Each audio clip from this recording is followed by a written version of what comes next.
कि गुरुदेव आपके आने का कारण बताइए।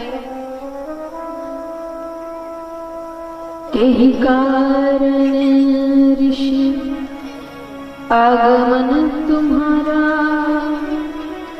कहु सो करत नाला। आपके आने का क्या कारण है मुझे बताइए, आप जो कहें वो मैं करूं। तो विश्वामित्र जी ने कहा, राजन असुर समूह सतावहि मोहि, मैं आचरण रब तोहि। असुर समूह सतावहि मोहि, मैं याचना आया रब तोहि। ये जो असुर समूह है ये मुझे सताता है और मैं तुमसे याचना करने के लिए आया हूं। अरे गुरुदेव कैसी बात करते हैं, याचना करने की क्या आवश्यकता है। आप कहें तो मैं अपनी चतुरंगनी सेना को आपके साथ में भेज दूं, समस्त असुरों का नाश करके, समस्त शत्रुओं का नाश करके सेना लौट आएगी। लेकिन विश्वामित्र जी ने कहा, नहीं, चतुरंगनी सेना से ये दैत्य असुर मरने वाले हैं। चतुरंगनी सेना से नहीं मरेंगे। तो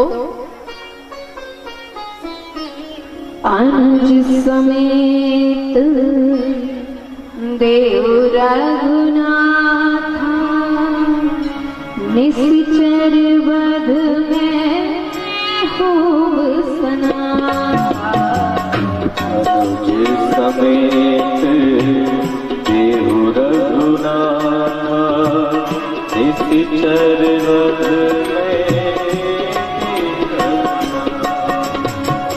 अनुज समेत देव रघुनाथा, निश्चर वध में खूब सनाथा। अनुज समेत देव रघुनाथा, निश्चर वध में। अनुज समेत देव रघुनाथा, अनुज समेत देव रघुनाथा, अनुज समेत देव रघुनाथा, अनुज समेत देव रघुनाथा, निश्चर वध में खूब सनाथा। निश्चर वध में खूब सनाथा। अनुज समेत देव रघुनाथा, निश्चर वध में खूब सनाथा। अनुज समेत देव रघुनाथा, निश्चर वध में अनुज समेत देव रघुनाथा। अनुज लक्ष्मण जी के साथ में राम जी को दे दीजिए, तो इन दोनों से मैं निश्चर दैत्यों के वध में जो है सफल हो जाऊं।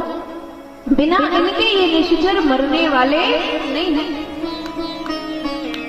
और अनुज समेत देव रघुनाथा जैसे ही देने मांगने की बात की, वैसे ही महाराज दशरथ जो है दुखी होने लगे। हृदय में पिता का मोह उत्पन्न हो गया। ये क्या मांग है गुरुजी, ये क्या मांग लिया आपने?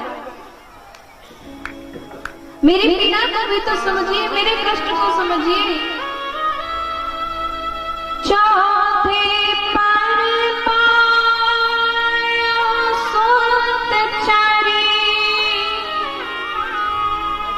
विप्र वचन नहीं कहूं विचारी। आपने ये वचन विचार कर नहीं कहे, थोड़ा सोच लिया होता, मेरे विषय में भी विचार लिया होता, चौथे पन पायऊ सुतचारी। चौथे पन में जब हम बूढ़े हो गए, 60,000 वर्ष की आयु हो गई, बुढ़ापा आ गया, तब तो 4 पुत्रों को हमने पाया। और उसके बाद में ये 4 पुत्र अभी अभी मेरे पास लौटे हैं। थोड़े बड़े हुए, गुरुकुल चले गए और गुरुकुल से अभी ही लौटे हैं। अभी तो मैंने इनको ठीक से निहारा भी नहीं, अंक में भरा भी नहीं। अभी मेरा हृदय इनको देखकर भरा नहीं, लोचन भर के, नेत्र भर के नहीं। अभी सभी को मैंने देखा भी नहीं और आपने इन्हें मांग लिया। इन्हें वन में ले जाने की बात कर रहे हैं। मांगहु भूमि देनु धन को सर्वस देऊ आज सहरोसा। देह प्राप्ति प्रिय कछु नहीं, सो मुनि देऊ निमिष एक माही। और कुछ मांग लेते, भूमि मांग लो, धन मांग लो, धेनु मांग लो, सारा कोष मांग लो, लेकिन ये क्या मांग लिया राम को?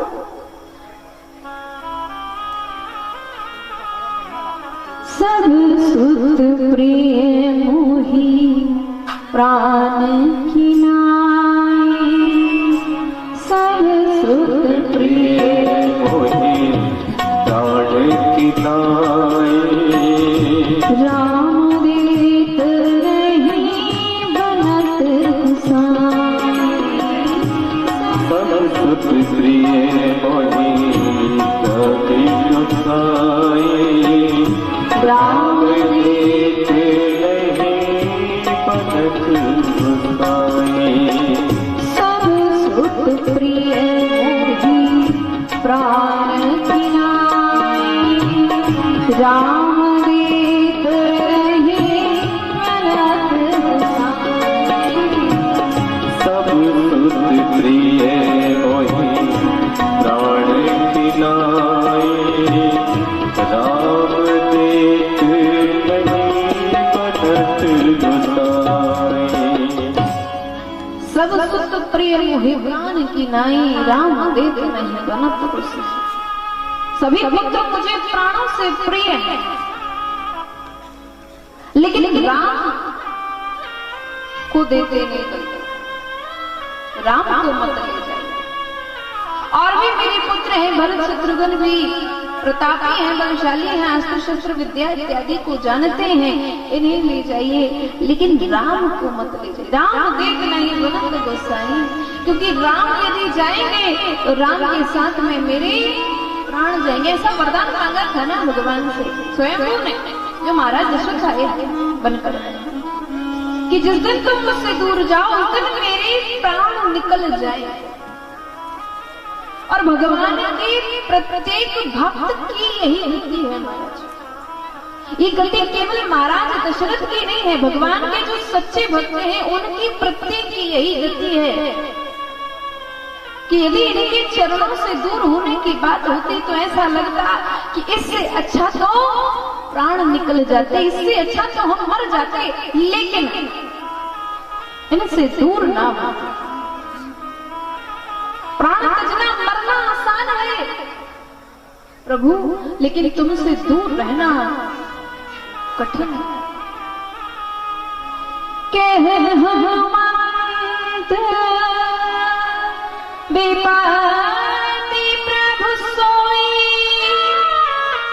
जब तब सुमिरन भजन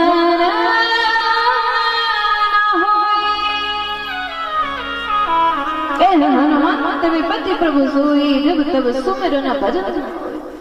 हनुमान जी महाराज कहते हैं कि प्रभु मेरे जीवन की सबसे बड़ी विपत्ति ये है कि जब तुम्हारा भजन ना हो, कीर्तन ना हो, तुम्हारी कथा में अपने कानों से ना सुनूं, सबसे बड़ी विपत्ति मेरे जीवन में वही, उससे बड़ी विपत्ति कोई नहीं। तो जो प्रत्येक भक्त है भगवान के, वो कहते हैं कि इससे अच्छा तो मरना, लेकिन तुमसे दूर होना मंजूर नहीं। तुम्हारे चरणों में जो आनंद है वो संसार में कहीं नहीं मिलने वाला। भगवान के चरणों का जो आनंद है, भगवान के चरणों की जो रज है, प्रभु का जो प्रेम है, भगवान अपने भक्तों से जैसा प्रेम करते हैं ऐसा प्रेम संसार में कोई किसी से नहीं कर सकता। भरत जी भी प्रयागराज में जाकर कहते हैं, अर्थ न धर्म न काम रुचि, गति न चाहूं निर्मल, जन्म जन्म मोहि राम यह वरदान। अन्य मानव कोई भगवान से जाके अर्थ को मांगता है, हर प्रकार से धन से संपन्न कर दो भगवान, धन दे दो, पैसा दे दो, गाड़ी दे दो, मकान दे दो, संपत्ति दे दो। हम सभी यही मांगते हैं क्योंकि धन तो चाहिए। कोई भगवान से कहते हैं कि धर्म आचरण दिला दो, मैं धर्मावलंबी बन जाऊं, मैं धर्म पर चलने लग जाऊं। अर्थ न धर्म न काम रुचि, जिनके मन में जो कामनाएं हैं वो परमात्मा से उन कामनाओं को पूर्ण करने की इच्छा व्यक्त करते हैं, और जो समस्त कामनाओं से मुक्त हो गए हैं, विषयों से मुक्त हो गए हैं, वो मोक्ष को प्राप्त करना चाहते हैं। उन्हें मोक्ष चाहिए कि वे जन्म जन्मांतर का चक्कर मिट जाए और मोक्ष की प्राप्ति हो जाए, अनंत में विलीन हो जाए, परमात्मा में विलीन हो जाए। लेकिन जो सच्चे भगवान के भक्त हैं वो क्या चाहते हैं? जो भारत के जो संत हैं, संत क्या कहते हैं, भक्त क्या कहते हैं कि ना तो हमें अर्थ चाहिए, ना धर्म, ना काम, ना मोक्ष में भी रुचि नहीं है। बस जब भी जन्म मिले बार बार मुझे जन्म देना। इस जन्म मरण के चक्कर से भी भक्त कहता है मैं इस जन्म मरण के चक्कर से भी नहीं छूटना चाहता। बस इतना चाहते हैं कि जब भी जन्म देना अपने चरणों में अनुराग दे दे, अपने चरणों में प्रेम दे देना। तुम्हारे चरणों को भूल ना पाऊं तो मैं ना भूल जाऊं, इतना बस मेरे लिए कर देना। ये भक्त कहते हैं, भारत के संत कहते हैं कि हमें मोक्ष नहीं चाहिए, हमें इस पृथ्वी पर, इस धरती पर, इस भारत भूमि पर फिर से जन्म दे देना। किस लिए? इसलिए क्योंकि इसी पृथ्वी पर, इस धरती पर तुम बार बार अवतार लेकर आते हो, और इस धूलि को जब जब हम मस्तक पर लगाएंगे तो स्वर्ग का आनंद क्या, वैकुंठ का आनंद क्या, संपूर्ण ब्रह्मांड में ऐसा आनंद नहीं है जो इस धरती की धूलि को मस्तक पर लगाने का आनंद है। ये भारत के संत कहते हैं कि प्रभु यदि मेरे लिए कुछ करना, मैंने तुम्हें कभी चाहा हो, मैंने तुम्हें कभी प्रेम किया हो, तुमसे मेरा कभी अनुराग रहा हो, तो मेरे लिए बस इतना करना कि इस भारत भूमि पर मुझे एक नहीं, दो नहीं, बार बार जन्म देना। जितनी भी बार मेरा जन्म हो गए तो इस धरती पर मुझे जन्म देना।